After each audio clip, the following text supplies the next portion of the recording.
The next interaction that can occur between two molecules or more is dipole-dipole interactions. These are stronger than London dispersion interactions, and not every single molecule with an electron cloud will actually undergo these or have these.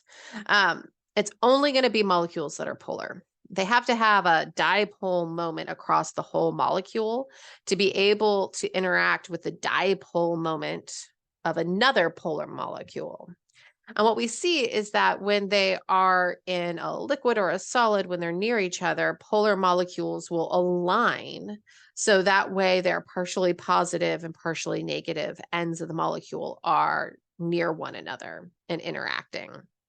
So here is an example of formaldehyde, and it has a polar bond between carbon and oxygen, giving it an overall polar or an overall dipole moment for the molecule, making it polar. And so it's going to, if we had multiple of these in a space, they're going to arrange themselves. So the partially negative,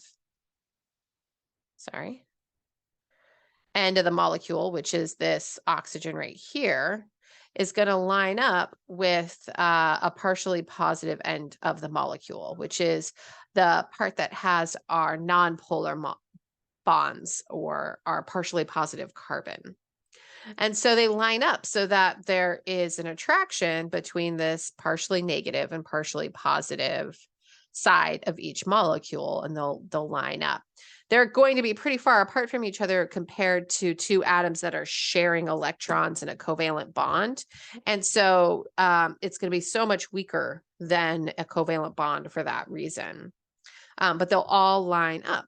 And so when we are looking and comparing multiple molecules, we'll ask the question, which one has stronger dipole-dipole interactions?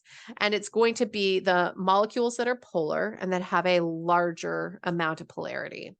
We haven't really talked about assessing like which one has the stronger dipole moment or the weaker dipole moment.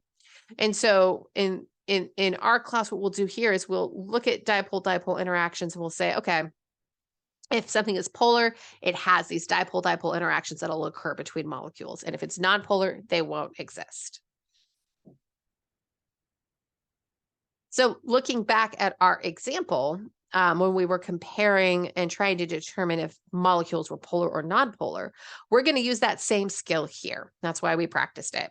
So if we want to know which of these three molecules has dipole-dipole interactions that would occur in a sample of these molecules, we know that only one of these is actually polar.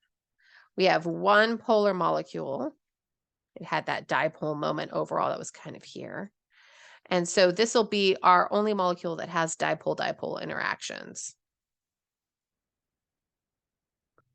And so we can expect that all three of these molecules have London dispersion forces, so they have electron clouds, but only one of them has dipole-dipole interactions as well. And so this middle molecule with our 2 fluorine and 2 hydrogen is the one that has the strongest intermolecular forces of these three, just because it has multiple types of interactions that are occurring. And these will be additive. We are going to look and compare molecules, list their intermolecular attractions or interactions, and decide which one has the most. And that one would be the one that has the strongest set of interactions between molecules in a sample of it.